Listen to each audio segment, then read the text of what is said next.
உடனடியா தீர விசாரிக்காமலேயே யாரை பற்றி பேசப்படுகிறது என்பதை பார்த்து அன்னை ஆயிஷா சித்திகா ரலியல்லாஹு அன்ஹா அவர்களை பற்றி பேசப்படுவதனால், அவர்கள் உம்மஹாத்துல் மூமினீன்களில் ஒருவர் என்பதனால், அல்லாஹ்வின் தூதரின் மனைவி என்பதனால், அந்த சப்ஜெக்ட் யாரு முக்கியமான ஒரு ஆள் என்பதனால இப்படி நடக்க சான்ஸே இல்லை, அவங்க செய்யவே மாட்டாங்க.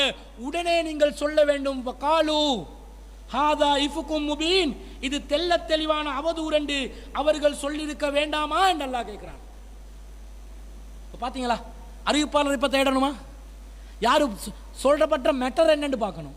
மெட்டர் அப்செட்டா இருந்தா யாரு சொன்னன்றதை பார்க்கவே கூடாது. விளங்கிச்சா உங்களுக்கு பாயிண்ட்? விளங்கிச்சா? அப்துல் ராசிக் அவர்களே, நீங்க உங்களோட அந்த இளைஞர்களுக்கான ஓலவல் எழுதிய மாணவ மாணவிகளுக்கான ஒரு கருத்தரங்கில் நீங்க பேசின அந்த பேச்சில் என்ன சொல்றீங்க? ஆயிஷா ரதியல்லாஹு அன்ஹா அவர்கள் மீது படுதூறு சொன்னதுல ஒரு நபித்தோழர்கள் சம்பந்தப்பட்டாங்க. அல்லாஹ் என்ன கேட்டான்? நீங்க அந்த ஆயிஷா நாகியை பற்றி நல்லெண்ணம் வைத்திருக்க கூடாதா? அப்படித்தானே அல்லாஹ் கேட்டான். இதை வச்சு நீங்க என்ன முடிவெடுக்கிறீங்க? ஆயிஷா நாயகியின் விடயத்தில் ஒரு சஹாபி சொல்வதை கூட அல்லாஹ் ஏற்றுக்கொள்ளவில்லை. நீங்க சிந்திச்சு பார்க்க வானம்டாதான் அல்லாஹ் கேட்டான்னு சொல்றீங்களே, நீங்க இதை கொஞ்சம் பிரட்டி சிந்திச்சு பாருங்களே.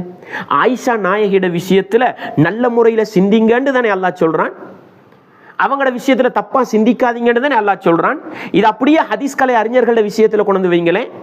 என்னையை விட, உங்களை விட, பிஜேயை விட சிறந்த ரசூலுல்லாஹுவினால் சிறந்த காலப்பகுதிக்கு சொந்தக்காரர்கள் என்கிற சஹாபாக்கள், தாபியீங்கள், தபவு தாபியீங்கள், அவர்களோட விஷயத்தில் வச்சு பாருங்களே.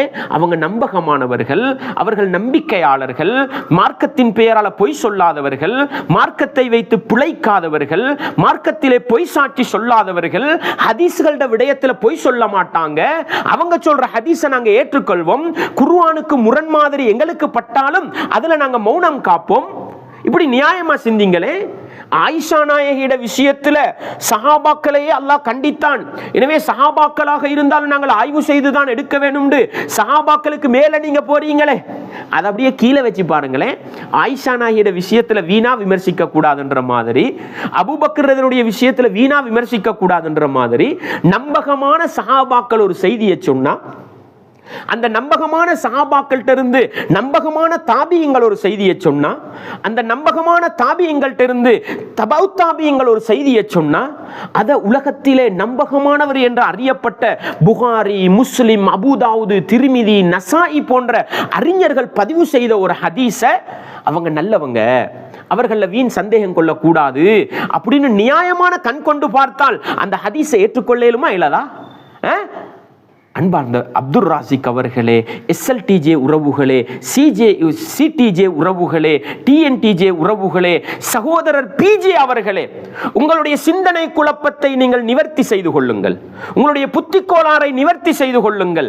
சஹாபாக்களுடைய விடயத்திலே சகோதரர் அப்துல் ராசிக் பேசுவது போன்று வீண் விமர்சனம் செய்யாதீர்கள். சஹாபாக்களை நல்லவர்களா பாருங்க அப்படின்னு அவர் சொல்ற இந்த கடைசியா நடந்த செமினார்ல அவர் சொல்ற அந்த கூற்றை வச்சு நானும் நீங்களும் சஹாபாக்கள், தாபியங்கள், தபவு தாபியங்கள், நம்பகமானவர்கள், நம்பிக்கையாளர்கள் ஒரு செய்தியை சொன்னா அது ஹதீஸுக்கு குர்ஆனுக்கு முரண்படாது, அதை நாங்க தூக்கி வீசக்கூடாது, அவங்க நம்பகமானவங்க அப்படின்னு நியாயமா விளங்கினால் ஹதீஸுகளை குர்ஆனுக்கு நேர்பாடாக புரிந்து கொள்ள முடியுமா முடியாதா? எப்ப பார்த்தாலும் சலஃபிகளா கள்ள சலஃபிகள் அப்படின்னு சலஃபுல வந்த மூத்த அறிஞர்கள், ஹதீஸுகளை பாதுகாத்த உத்தமர்களை எல்லாம் கேவலமானவர்களாக விமர்சிக்கக்கூடிய சிடிஜே, எஸ்எல்டிஜே, டிஎன்டிஜே, பிஜே அணியினருக்கு நான் சொல்கிறேன், அவர்களை நல்லவர்களாக பாருங்கள். அவர்கள் குர்ஆன் சுன்னாவை பாதுகாத்து தந்ததனாலதான் இன்னைக்கு நாங்க இஸ்லாத்தை பேசிக் கொண்டிருக்கிறோம் ஆரோக்கியமா. அவர்களை கேவலம் பண்ணாதீங்க. ஆயிஷா நாயகி அவர்களை அல்லாஹ் எப்படி சுத்தப்படுத்தி காட்டினானோ, சுத்தமானவர்களுடைய விடயத்தில் வீண் சந்தேகம் கொள்ளாதீர்கள் எப்படி அல்லாஹ் சொன்னானோ, அது மாதிரி அந்த உத்தம சலஃபுகளுடைய விடயத்திலே வீண் சந்தேக பார்வை பார்த்து ஹதீஸுகளை புனைந்திருப்பார்கள், ஹதீஸுகளை சும்மா கொண்டு வந்திருப்பாங்க. புகாரில வரக்கூடிய இம்ரான் இப்னு ஹுசைன் ரலியல்லாஹு அன்ஹு அவர்களுக்கு மலக்கு சலான் சொன்னது மாதிரி வரக்கூடிய செய்தியை எங்கிருந்தோ ஒரு செய்தியை கொண்டு போட்டிருக்கிறான்னு விட்டடிச்சிட்டு போறாரு. போட்டுட்டு போனாரு இல்லாம அவர்கள் தூய்மையானவர்கள், ஆய்வு செய்தார்கள், தேடி பார்த்தார்கள், அறிவிப்பாளர் தொடரில் பலமான செய்திகளைத்தான் பதிவு செய்தார்கள் என்று நியாயமாக புரிந்து கொண்டால், அப்துல் ராசிக் ஆயிஷா ரதியல்லாஹுடைய விடயத்தை விளங்கப்படுத்துவது போன்று புரிந்து கொண்டால், ஹதீஸுகளை குர்ஆனுக்கு உடன்பாடாக விளங்கிக் கொள்ள முடியுமா, முடியாதா? எனவே அன்பார்ந்தவர்களே, இலங்கை வாழ் இஸ்லாமிய உறவுகளுக்கு நான் சொல்கிறேன், குர்ஆன் சுன்னாவை பேசுகிற உறவுகளுக்கு நான் சொல்கிறேன், நீங்கள் செமினார்கள் என்று, அது ஓலவர் செமினாராக இருக்கலாம், ஏலெவல் செமினாராக இருக்கலாம், இன்னும் உள்ள பயிற்சி முகாம்களாக இருக்கலாம், உங்களோட புள்ளைகளை நீங்க பாதுகாக்கணுமா?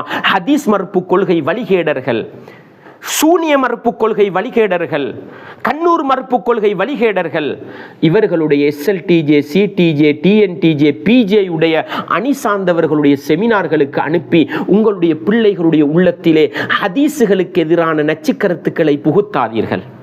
சஹாபாக்கள், தாபியங்கள், தபவு தாபியங்களை குறைத்து மதிப்பிடுகின்ற அந்த சிந்தனை போக்கை வளர்க்காதீர்கள்.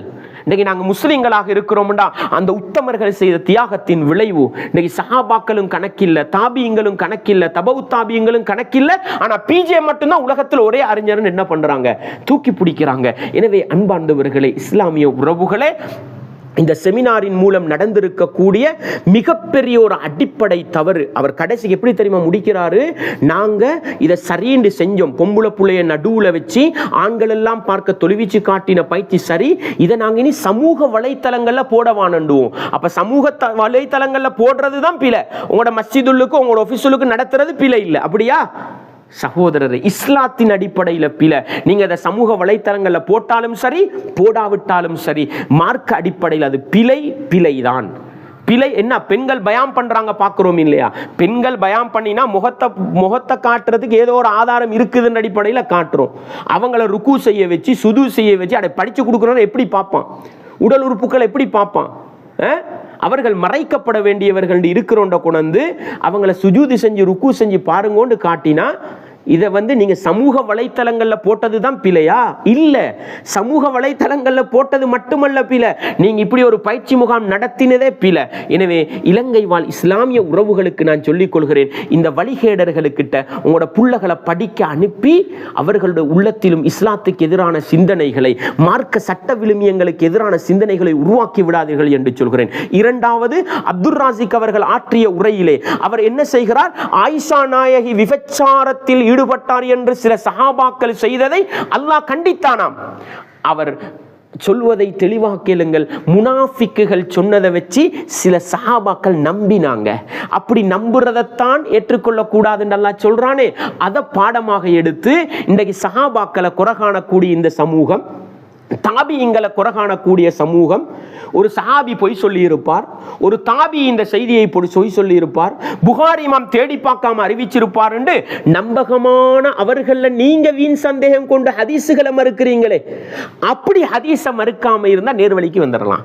எனவே அப்துல் ராசிக் பேசக்கூடிய அந்த செய்தியை முறையாக சரியான வழியிலே சிந்தித்தால் உங்களுக்கு நேர்வழி இருக்கிறது என்பதை கூறிக்கொண்டு விடைபெறுகின்றேன். வஆகிரு தஅவானா அனில் ஹம்துலில்லாஹி ரப்பில் ஆலமீன்.